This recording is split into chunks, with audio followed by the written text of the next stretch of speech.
तर hi hello welcome back to my channel. मी सुप्रिया आणि सुप्रियाच व्लॉगमध्ये तुमचं मनापासून स्वागत आहे. तर आज माझ्या जीवनातला खूप खास असा दिवस होता, कारण आज होती आमच्या लग्नाची ॲनिव्हर्सरी.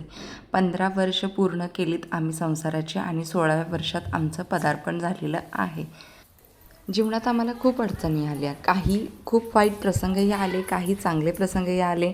खूप वाईट माणसंही भेटली, खूप चांगली माणसं भेटलीत. अशा काही प्रसंगातून आज आम्हाला 15 वर्ष पूर्ण केलेली आहेत आम्ही. त्यामुळे आजचा दिवस आम्हाला खूप स्पेशल असं बनवायचा होता. त्यामुळे आम्ही आज आमच्या स्वतःसाठी वेळ काढला होता आणि आम्ही माझ्या मुलांच्या सहित आम्ही बाहेर गेलो होतो. भूक लागली. काय लागली?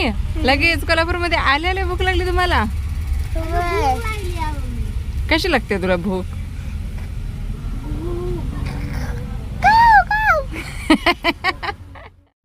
आणि ही बघितलात ना, ऐकलात ना तुम्ही, ही सगळ्यात आमच्या घरातली कार्टून आहे.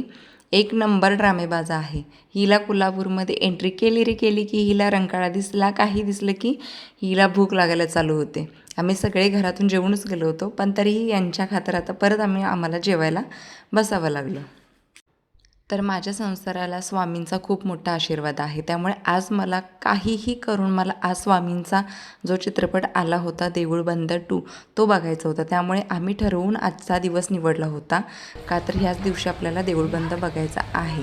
म्हणून मी सगळ्या मुलांच्यासोबत आम्ही कोल्हापूरला गेलो होतो. त्याच्यानंतर यांना भूक लागली म्हणून आम्ही जेवायला थांबलो. त्याच्यानंतर जेवण झालं, आईस्क्रीमही झालं आणि मग आम्ही चाललो पिक्चर बघायसाठी.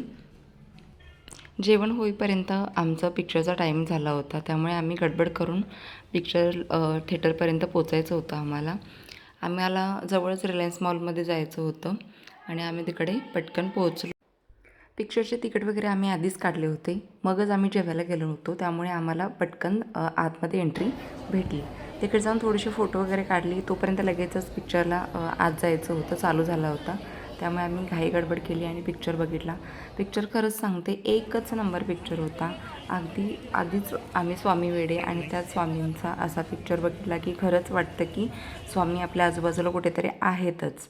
खूप स्वामींच्यावर माझा विश्वास आहे आणि त्यांनी माझ्यासाठी खूप काही केलेलं आहे असं मला तरी वाटतं. ज्यांनी कोणी बघितलेलं नाही त्यांनी प्लीज आवर्जून जाऊन बघा. त्याच्यानंतर आम्ही आलो महाद्वार रोडवरती. आम्हाला थोडीशी शॉपिंग करायची होती, त्यामुळे आम्ही ती शॉपिंग केली सगळ्यांनी. त्याच्यानंतर बराच वेळ आम्ही चालत होतो. आम्हालाही अंदाज नव्हता की आम्ही किती वेळ चालतो आहे. त्याच्यानंतर ह्यांना खूप तहान लागली. मग सगळ्यांनी उसाचा रस घेतला आणि सगळेजण परत एकदा फ्रेश झालो. आमची काही शॉपिंग संपतच नव्हती. तोपर्यंत श्यामलचा फोन आला की बड्डेसाठी आम्ही थांबलो आहे.